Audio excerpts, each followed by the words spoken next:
They're the doctors of talk radio, dispensing the straight dope to your mind. They're Darren Gibson, Jim Gerner, and Joe Elder. Now more of Southpaws. Doctor, doctor, give me the news. I got a bad case loving you. Yes, welcome back to Southpaws on WPRR and WPJC Public Reality Radio. Darren Gibson, Jim Gerner, and Joe Elder in the studio. And we have a very special guest on line one. We have State Senator Gretchen Whitmer on the phone. Senator Whitmer, welcome to Southpaws. Thank you. It's good to be with you. It's very good to hear your voice again. We've got a lot to... How long can we keep you on the phone? I've got about 15 minutes. Perfect. Oh, man. We were hoping for longer, but we'll take what we can get at this point. Joe, I know you've got a couple of questions. Yeah, I just wanted to talk about, I wanted to dive right in and just talk about education and what's going on in Michigan, as well as right to work and how that's damaging teachers' unions. I know you know a lot about that, and I just wanted to hear your opinions on it. Sure. Well, I think, I've served in the legislature for 13 years, which in the era of term limits makes me the old lady in town. I've been here longer than anyone else, and I have served with many different legislators on both sides of the aisle, and I can tell you one thing. There's not a single one of them that ever ran saying that they were going to cut and gut education and that they were going to punish teachers. Everyone has an education platform. I think the masses understand how important education is to our kids, but to our economy, to our future as a state. And what we've seen over the last 3 years of the Snyder administration is really unparalleled. I mean, just an enormous disinvestment in education and, an effort to undermine our teachers and to punish our teachers at every turn. Right. Whether it's new standards, it's less money in the classroom, it's taken away their ability to bargain. I've never seen an assault on education like we have in the last 3 years. Absolutely. Yeah, Yes. and I can speak to that specifically. My wife's an 8th grade math teacher for 22 years, and every year it's more students and less money. Mm-hmm. More. And one of the things that I marvel at is, these legislators and this governor like to think that they're experts on everything, and they don't listen to anyone who's actually on the front lines. And I think that's an enormous disadvantage if we're really going to try to move some policy that impacts the classroom. I think I'm probably one of the only ones, senators, that actually is in the public schools every day with my kids.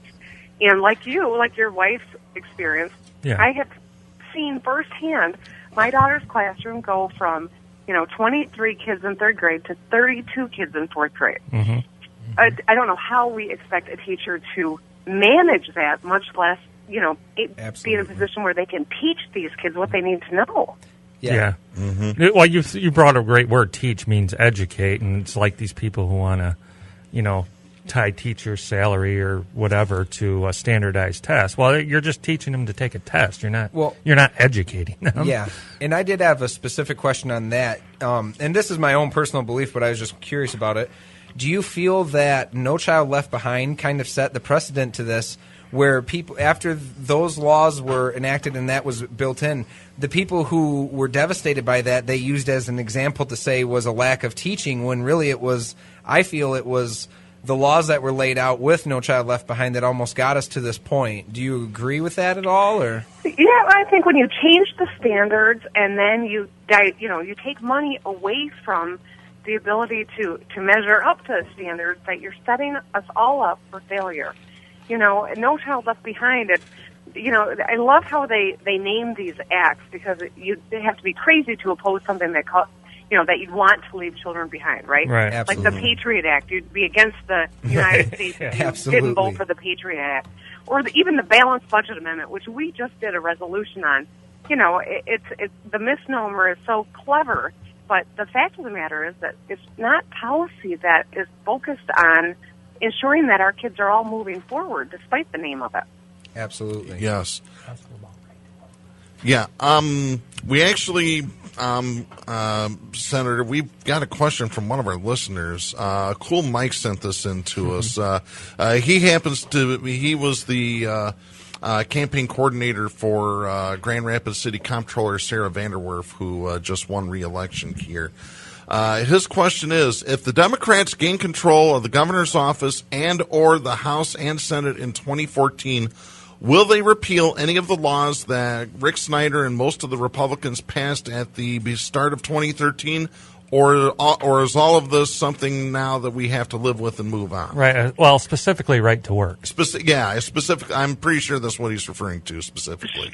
Sure, of course. Well, I can, guarantee one thing. I won't be there, unfortunately. So if I were to set the agenda, though, that would be something that we would absolutely be talking about. We'd also be talking about repealing all the changes that the governor's office has put in terms of, emergency managers, cutting the public out of the debate, the lack of transparency. I mean, it's really overwhelming what the Republicans have rushed through in, complete control of both chambers and the governor's office. People often say, oh, Rick Snyder seems like a nice guy.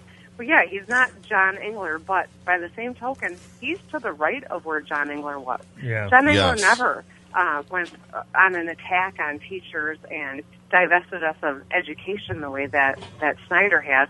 He never went after right to work and collective bargaining rights, and I never thought I'd look back on the Engler years and think that they were better. And reminisce. Yeah.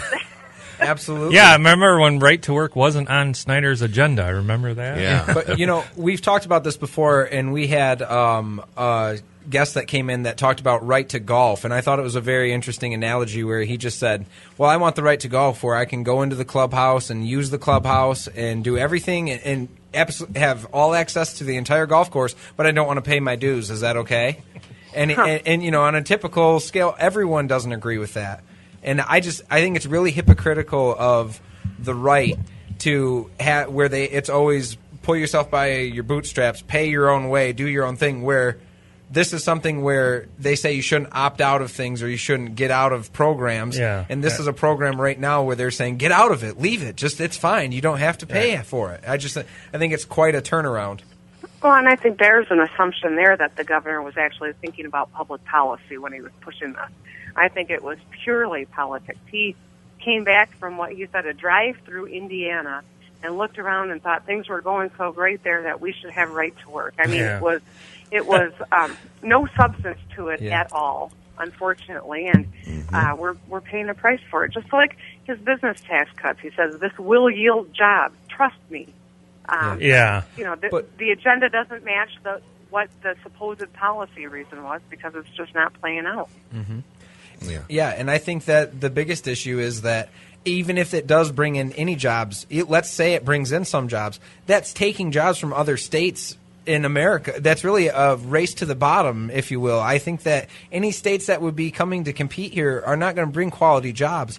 I would rather have 50 good-paying quality jobs at livable wage than in essence, these hundreds of kind of what I would consider crummy jobs that we've stolen from other states. Yeah, we're going to curl about $8. And that's what always brings us back to education. If we want to be a competitive state with jobs that have a living wage, it's all about having the concentration of talent. And businesses don't look at tax code number one. They don't look at roads. They don't even look to see their number one issue isn't whether or not the police show up when they have an emergency. The number one consideration is whether or not you got the workforce that's qualified to do your job. That's right. Yeah. That's the most important thing. And that's why every time we get into this conversation, we always loop back to education. That's where we're really missing the boat here in Michigan right now. And I want to go to this because you're fully aware of this. You were at a town hall meeting in Muskegon on Monday night. I was actually there to listen to the panel that you were a member of. And it was brought up that there was a flyer sent out by State Senator Jeff Hansen, who happens to be my state senator where I live. And I want to read this verbatim right off of his flyer. Our kids are Michigan's most precious asset. That's why education is our top priority in the state budget. In fact, 40 cents of every state tax dollar goes to K through 12 education. This year's K-12 education budget totals more than $11.6 billion, a 3.5% increase from last year, and the most, and he's got this in italics, the most the state has ever spent on educating our kids, and makes the claim that there's been an average increase of $700 per student over the last 3 years. I find that really hard to swallow, considering how many cuts the governor made when he first got into office for K-12. Well, it's the old adage: liars figure and figures lie. Well, there you know, go. it's sure it's the case that we do spend more today than we spent a year ago. But guess what? We spent a heck of a lot more 4 years ago, before the Snyder administration and the Republicans took over both chambers of the legislature, than we do today. They took $2 billion out of our school aid fund that voters were promised when we passed Proposal A would stay in our local K-12 schools. They took $2 billion out to pay for tax breaks for business.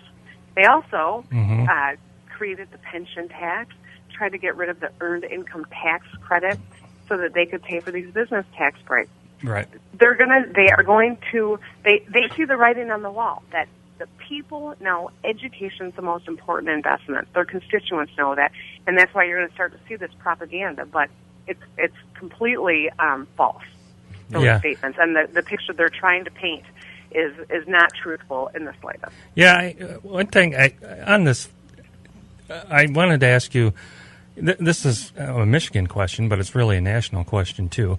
And I specifically have people like Arlen Meekoff and Mark Jansen over here, and in your neck of the woods, Rick Jones, because you work with these people every day. Is there such a thing as an elected moderate Republican anymore? I mean, and that's a serious question. That is a good question. I'll tell you, my father was in the Milliken administration, and that was a different day. The Republican Party stayed out of your personal business. They were socially pretty progressive and fiscally quite conservative, and that's the household I was raised in. And after I first got elected, my dad introduced me to Governor Milliken, and he said, Governor Gretchen's a Milliken Republican, and the governor's eyes lit up. And then my dad said, she's a Democrat, and they both laughed and laughed.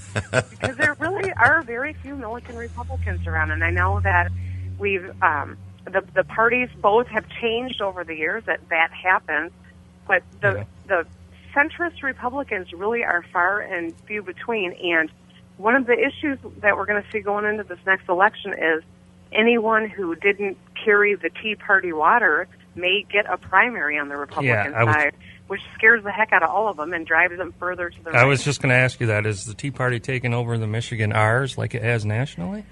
Well, I think, just the fact that your senator is going to, it appears as though he's going to have a Republican primary, is one example. And I do think we already see Americans for Prosperity spending money against incumbent Republicans who voted for Medicaid expansion. Yeah. So I think this is a very real civil war in the GOP that we're going to see play out right here in Michigan as well. And that was a topic that was brought up also at the town hall. Or I don't remember if you were there because I know you had to leave early for some family stuff.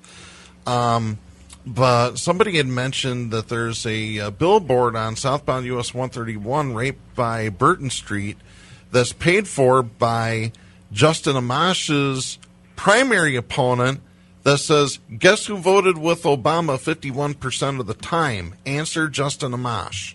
Mm-hmm. So, there is a lot of political infighting over on the right. And I don't think anyone in their right mind would say that Justin Amash is a progressive-minded Absolutely not. He's getting primaried. Yeah. Well, he's getting primaried because he's not to the right enough. I think he's because he's not playing the ball that they want him to be playing. It's amazing. Right. I do have a question, kind of moving over into the range of emergency manager as well, since we have you on.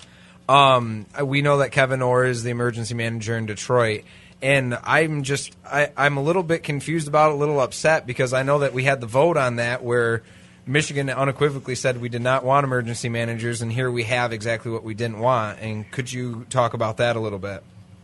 Well, I think that that's one example of where the legislature and the governor has come in after the voters have spoken and undermine what the voters tried to accomplish. You know, they've done it on redistricting in Oakland County. They've done it whenever it meets the end that they're trying to achieve.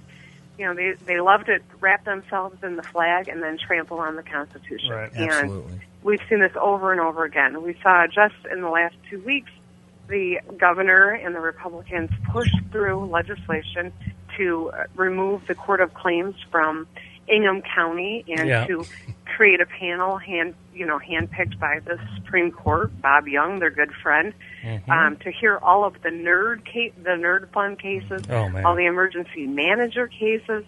There's even, I'm told, some Amway and Alticor cases that are now going to be heard in a totally new venue when the one we've had has worked very well for 40 years since the Milliken administration. Yeah. So you mentioned Amway and Alticor.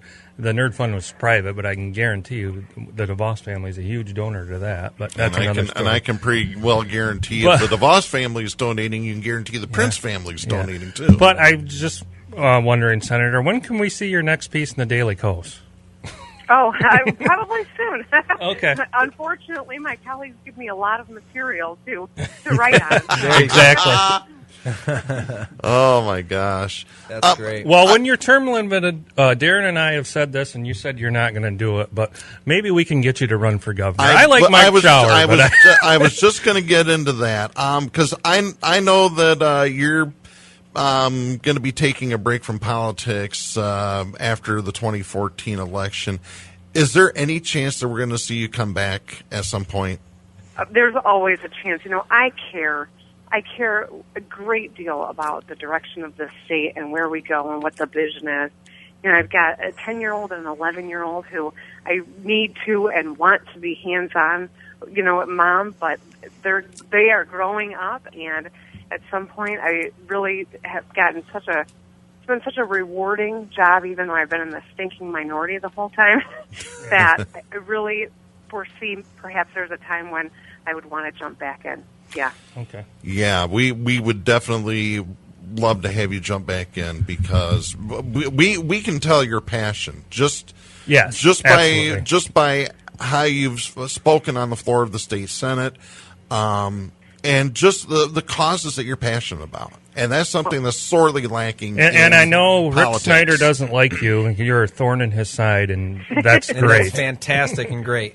The last thing I had for you, too, Gretchen, is just I remember, I believe it was at the Capitol in Lansing when you were speaking to the people that had come right after Right to Work had been passed, and you were explaining about how a police officer had asked you, I saw this on YouTube, where a police officer had asked you if you needed an escort, and you had said, I feel more safe than I've ever felt in my life, and I'm not scared of the people. Your governor is scared of the people because he's inside and he's locked the doors away. And I just want to commend you for that. I think that's fantastic. We need more people that are in our halls and in our chambers that feel that way. Yep. You know, I just think it was great. Yeah, you know, I'm gonna call you back someday when I'm having a real tough day because you just made it. Yeah. Thank you so much. Yeah. You always have a spot here anytime you want. Yes, absolutely. We definitely want you back on the show. Bob McCann has been great as far as talking with us and trying to get everything scheduled because I know how busy you are. Although right now with the deer hunting season, everybody's on break right now. That's right. Yeah, I never understood deer hunting season, but considering who's in charge down there, I'm kind of glad they take a break. I was going to say, did you get an invitation from Tanya Shootmaker to go hunting? I know Rebecca. No, that was Lisa Lyons. I know, Lisa or was it Lisa Lyons? Yeah. Oh, yeah, I think it was Lisa and someone else invited Rebecca Warren. No, yeah, I was gonna. Yeah, because Rebecca's gonna be on our show next month, and I was just curious if you got an invitation as well. No, I get a lot of invitations, but not many from them. I'm guessing you and those people don't go to dinner a lot. They don't invite you to dinner or anything. Well, you know, when someone asked me about that, I said, you know, that exactly shows how silly things are down at the Capitol right now. Yeah. We have serious issues that need serious leadership, and got people challenging one another to go hunting. It's just, I mean, only only in the legislature. Yep. Well, you have our good friend, state rep from the 76th district here, Brandon Dillon. We've had him on probably, 6 times. Yeah. That's exactly the same thing you just said. We have serious things going on, and we're talking about this. So. Yep. Yep.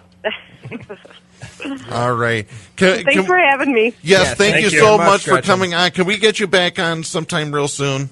Absolutely. Wonderful. Okay. Thank you so much for joining us, Senator. Yeah. Have Thank a good you. one. Yes. Happy Thanksgiving. You Thank too. you, you Happy too. Thanksgiving to you too. Okay. Bye-bye. Bye. Bye. That was State Senator Gretchen Whitmer, the Democratic leader of the Michigan State Senate.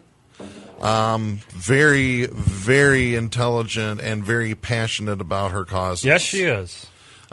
We unfortunately didn't have a lot of time. I know that there's a Senate bill, I think a Senate Bill 660 going through that's addressing marijuana again. It's like, really, we really need to go there. During discussion about Senate Bill 660, Gretchen Whitmer suggested that perhaps marijuana should be decriminalized across the state of Michigan. Gasp. Which we've already, which we've seen this 2 weeks ago during the election. We've seen it in Fenton, Jackson, and Lansing. Yeah.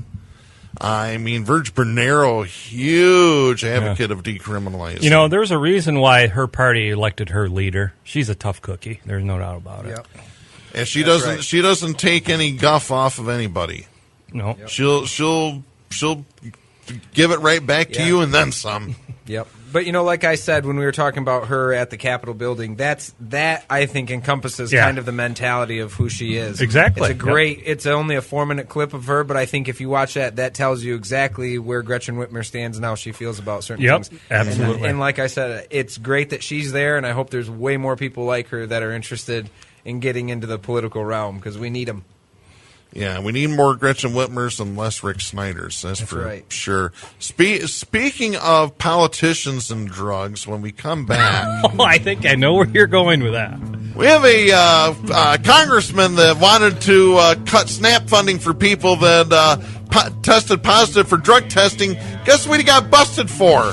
Cocaine possession? Yeah, we'll talk about that when we come On back. WPRR AM 1680 and FM 95.3 and WPJC FM 88.3 and on the internet at publicrealityradio.org.